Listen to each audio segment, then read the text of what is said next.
ina jin ka. Sa. Hello, ina kwana? Tashi lafiya? Alhamdulillah. Sa dama na kira ka ne akan maganar test nan da za a yi a school. Duk ɗalibanmu sun dai tattara haka muna dai ta jira kuma har yanzu shiru.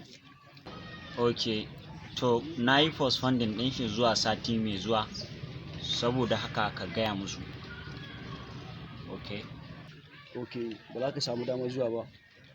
Za a sanar da su, na gode sa. Thank you.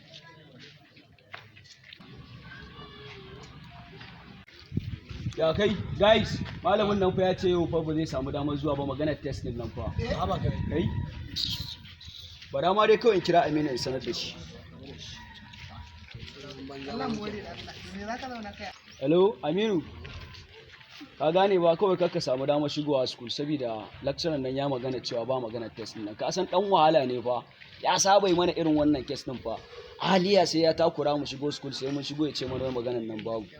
Haba da Allah, ai bai mana adalci ba. Ka gama? Ka gama?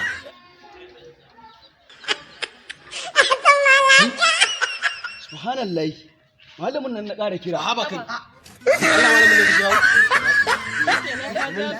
da ya kwace. La ilaha